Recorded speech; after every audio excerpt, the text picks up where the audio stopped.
This video is your ultimate guide to preparing Asahikawa ramen, a cherished part of Hokkaido's food heritage. Delve into the world of this iconic local ramen and uncover the esoteric techniques behind its preparation.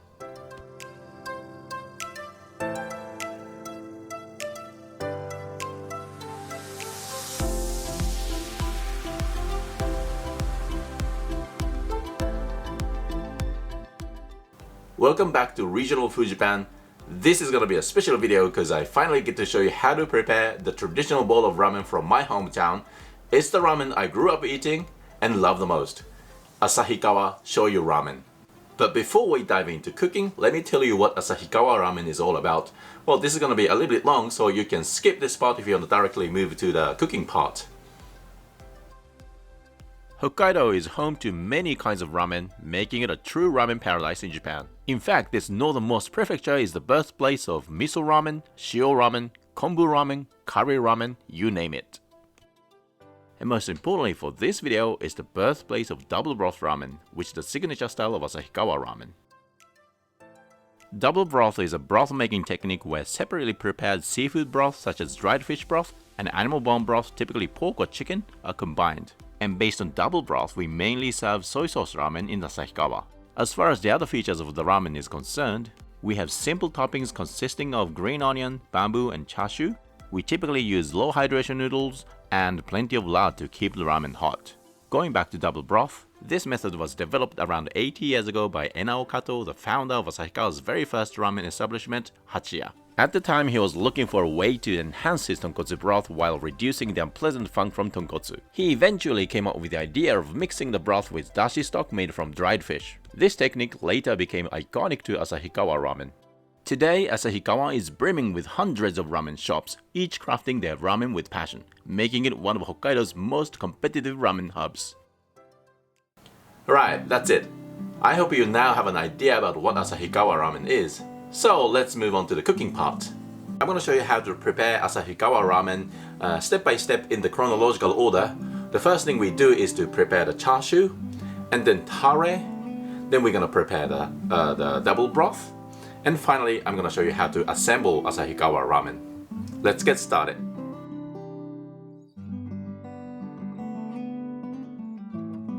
Now, traditionally we use pork rump chashu for Asahikawa ramen, so let me show you how to do it.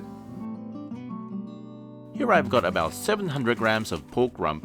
Now we're gonna put it in the net so that we can keep its shape and prevent it from breaking apart. I always find netting easy and convenient, but if you don't have it, trussing will do the same job.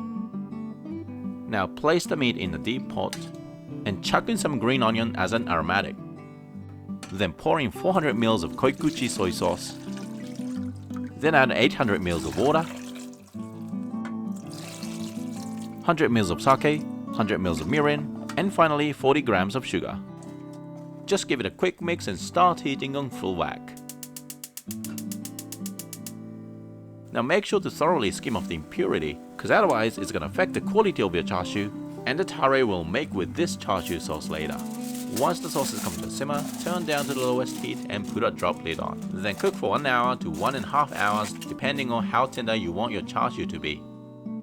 Now the cooking is done, so turn off the heat and leave it to cool down. During this cooling process, the saltiness and the flavor of the sauce will go into the meat. Once it's cooled, wrap the meat and rest in the fridge overnight. And put the sauce in the fridge as well.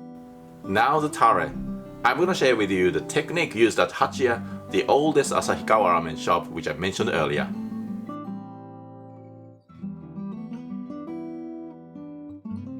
What's really interesting is the base for their shoyu tare is their shio tare. So we're gonna firstly make shio tare and then add some chashu sauce, which is soy sauce based. So these are the dry ingredients we need for the tare. Now you might not have seen aji niboshi, but it's a really common ingredient for Asahikawa ramen. It's got profound umami with a hint of sweetness that gives extra richness to the tare. It's optional, but make sure to include it if you find it. Now we're gonna rehydrate the dry ingredients overnight. This will help them release umami more easily. So put all of them in a saucepan and pour in 300 ml of water, then 50 ml of sake. Cover with a lid and keep it in the fridge at least for 8 hours. Now this is day 2. As you can see, all the ingredients are rehydrated. We're gonna start heating, but before that, add 50 ml of mirin to balance the flavors.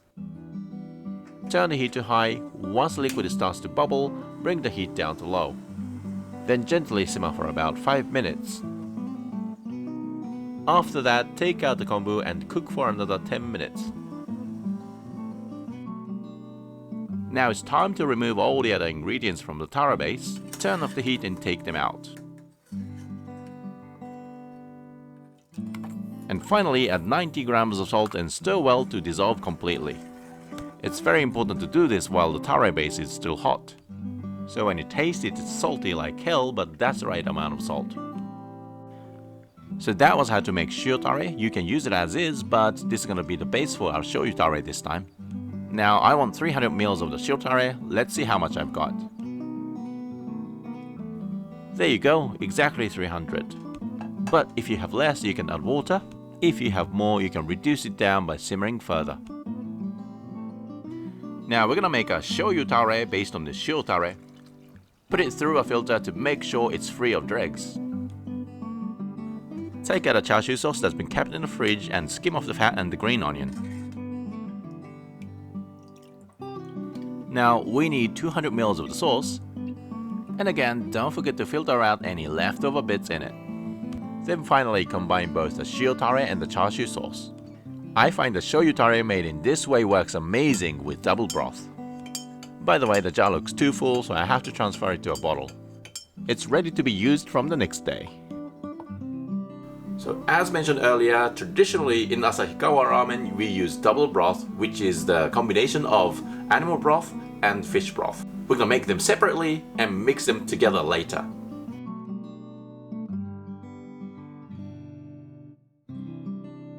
So for the tonkotsu broth, we're gonna prepare the cloudy paitan, which you can learn how to make in detail in my previous video. So in this video, I'm just gonna cover briefly.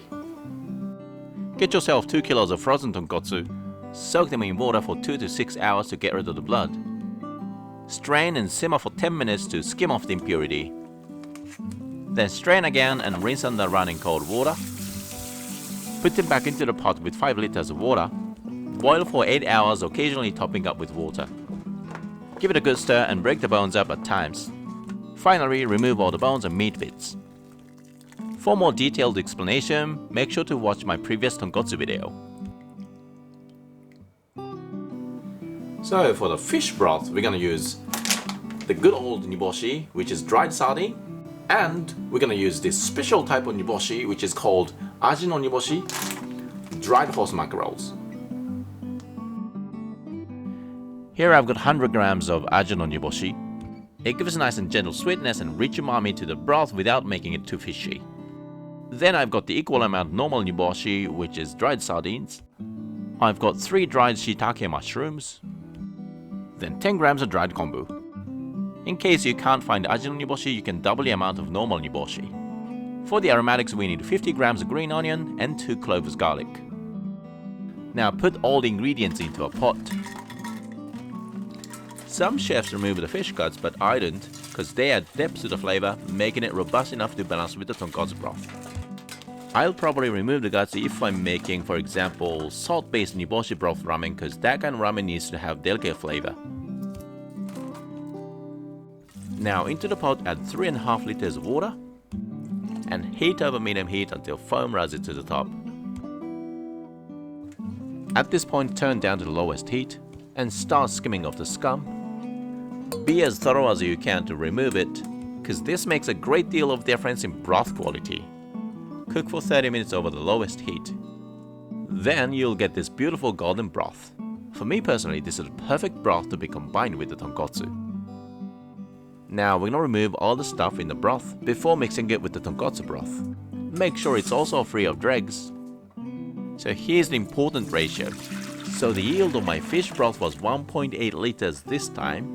And to make a double broth, we're gonna add the equal amount of the tonkotsu broth to it. So that means 1 part fish broth and 1 part tonkotsu broth. Look at this beautiful color. It requires a lot of efforts, but this double broth is the key to making authentic Asahikawa ramen. Now, I forgot to mention earlier, but let me show you how to prepare the flavored lard as well.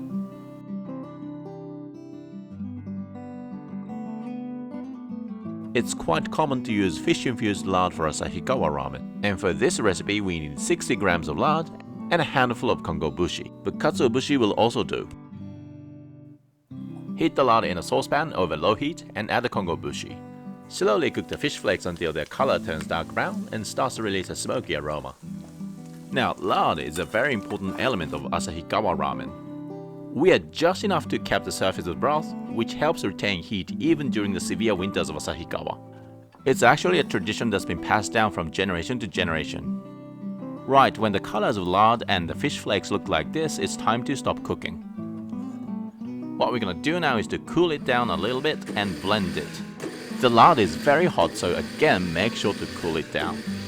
So once it's smooth, the flavored lard is ready. Well, this is kind of optional, but I like to put it through a filter to make it even smoother. So that was how to prepare the lard that gives a nice and smoky accent to the ramen. Now, finally, I'm gonna show you how to assemble a bowl of Asahikawa Shoyu Ramen.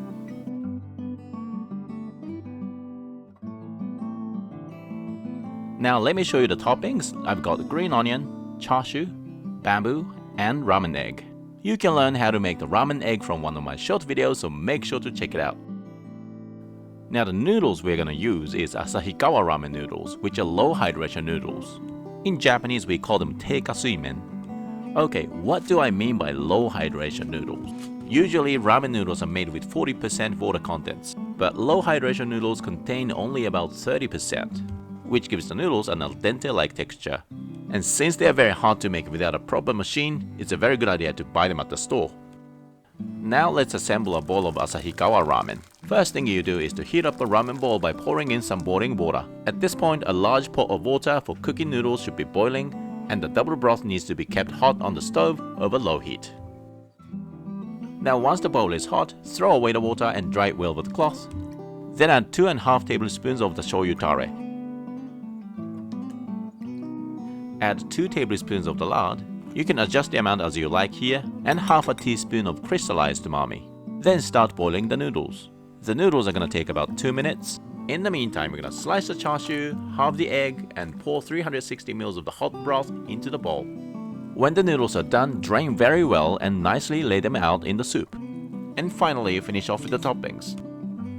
As mentioned earlier in this video, the traditional toppings for Asahikawa ramen are rump chashu, menma bamboo, and green onion. But there's no strict rule, so you can have whatever ramen toppings you like Nori sheet, pork belly chashu, Naruto, you name it.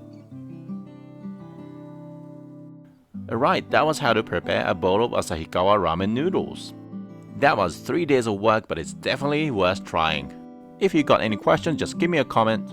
You can see the full list of ingredients in a few seconds. Thanks so much for watching. If you liked my video, please give me a thumbs up and don't forget to subscribe. I'll see you next time. Enjoy slurping noodles.